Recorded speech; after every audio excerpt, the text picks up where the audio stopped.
Hola, bienvenidos.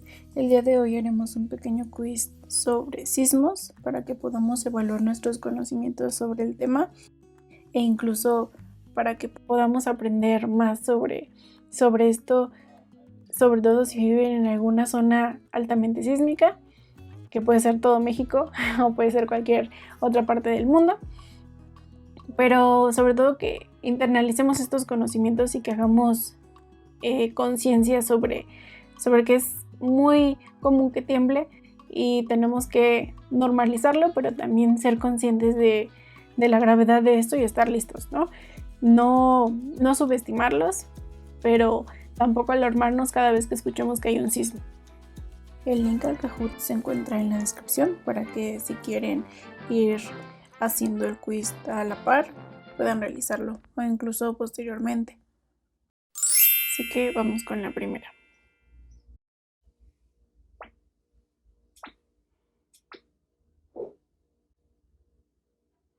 ¿Qué es un sismo? Un movimiento de la Tierra causado por: opción 1, el cambio de clima de los astros; opción 2, el rompimiento de rocas en el interior de esta; opción 3, tormentas solares; opción 4, ninguna de las anteriores.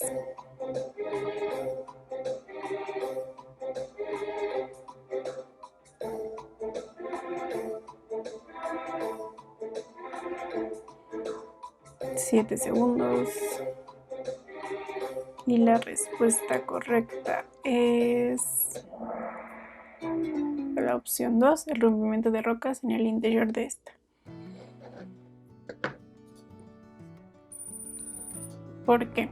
De acuerdo al Servicio Sismológico Nacional, un sismo es el rompimiento repentino de las rocas que están en el interior de la Tierra.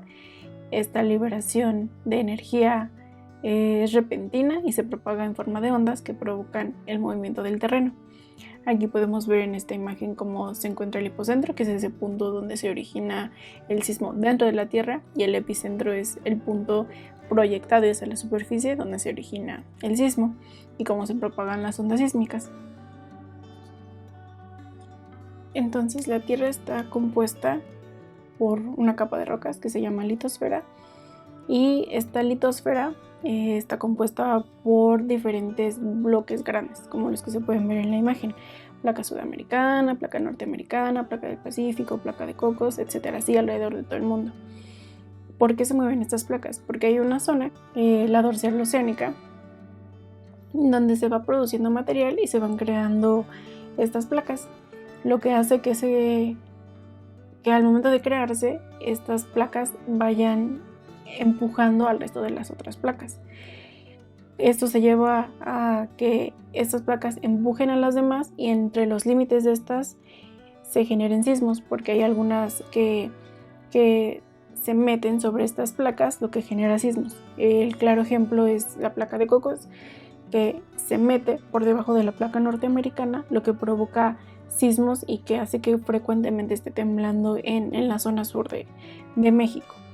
También es importante mencionar que si bien hay grandes bloques de rocas, estas son rocas, es como un polvorón que se encuentra fracturado.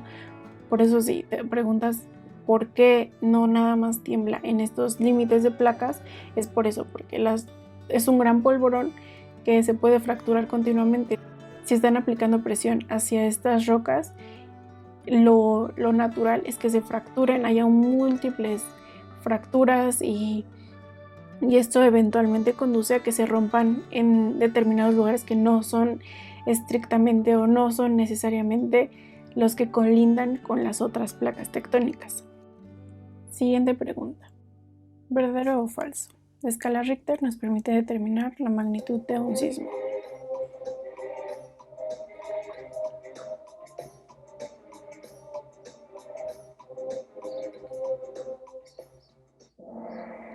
Falso. ¿Por qué? Yo creo que todos en las noticias hemos escuchado que cuando ocurre un sismo dicen que fue X grados Richter, 4.5 grados Richter. Y eso no es del todo correcto, porque actualmente existen diferentes maneras de medir la magnitud, por lo tanto diferentes fórmulas, y esa escala fue hecha hace muchos años, se hizo para un sismómetro en específico y para una localidad en específico, que recuerdo que fue para California. Entonces actualmente no se ocupa esta escala. Cuando ocurre un sismo, por lo general escuchamos que nos dan cierta magnitud y posteriormente nos dicen una con una pequeña variación. Esto es porque al momento de que ocurre el sismo se calcula la magnitud con una fórmula que es mucho más sencilla, pero que no da un dato tan preciso, y con el paso de los minutos nos dan otra magnitud que varía un poco, pero esta es más precisa que la anterior porque fue calculada con una fórmula más robusta. Siguiente pregunta: ¿verdadero o falso? ¿Los sismos se clasifican en oscilatorios y trepidatorios? 10 segundos.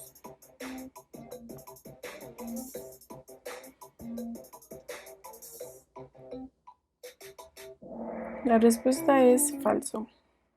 ¿Por qué?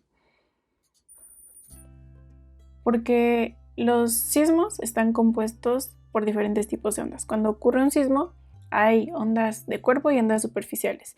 Las ondas de cuerpo son las que viajan a través de la Tierra en las capas interiores, y las ondas superficiales son justo las que van solo por la superficie.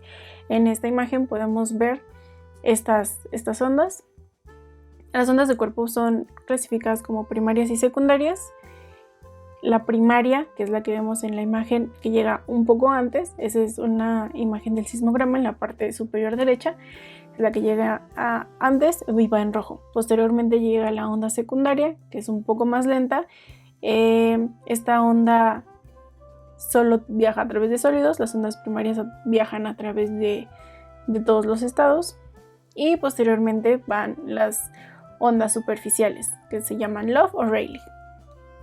Estas ondas llegan al final y tienen diferentes comportamientos. La siguiente imagen muestra cómo se comportan estas ondas, que cada sismo tiene estas ondas. Dependiendo del material, dependiendo de qué tan cercano te encuentres a los sismos, sentirás más o menos alguna. Entonces, por eso, cuando estás más cerca del epicentro del sismo, puedes sentir todas estas ondas con gran fuerza, y estas pueden ser muy destructivas. Las que son principalmente más destructivas son las superficiales por su tipo de movimiento. Entonces, en conclusión, los sismos no se clasifican de acuerdo a si fue oscilatorio o trepidatorio, porque todos los sismos tienen, como se muestra en la pantalla, este tipo de movimientos, pero dependerá de la proximidad al epicentro del sismo y a la calidad y el tipo de material en el que te encuentres para que un sismo se propague de diferente manera o puedan predominar cierto tipo de ondas. Siguiente pregunta: ¿cuántos sismos hubo en total en 2023 en México? Opción 1, entre 20 y 30. Opción 2, entre 100.000 y 200.000. Opción 3, entre 20.000 y 30.000. U opción 4, entre 2 y 3.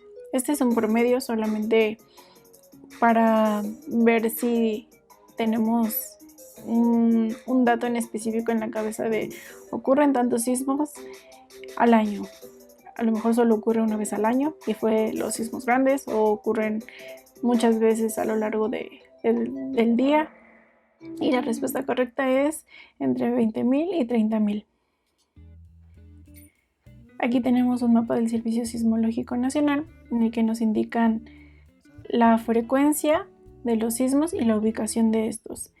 Nos muestran en meses cuántos han sido los sismos. Por ejemplo, le voy a hacer un poco de zoom.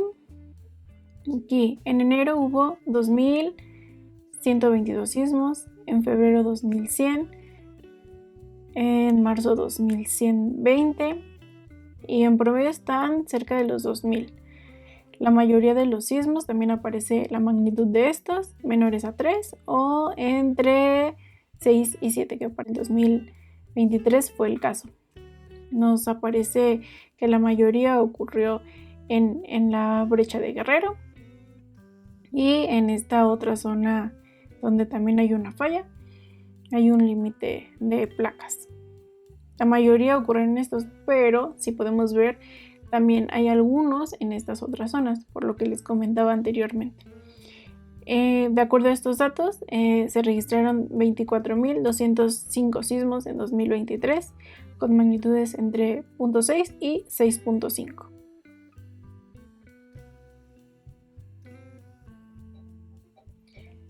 Y listo. Este fue un pequeño quiz sobre los sismos que tanto saben y también un poco de explicación sobre esto. Espero que les haya gustado, que les haya sido de utilidad y que podamos aprender más sobre esto. Al menos si vives en México, sabes que vives en un lugar con alta sismicidad, activo sísmicamente. Es muy común que tiemble. 24.000 sismos al año es mucho. Ocurren sismos diario y tenemos que normalizarlo, pero también ser conscientes de la gravedad de esto y estar listos. Muchas gracias por ver este video y hasta luego.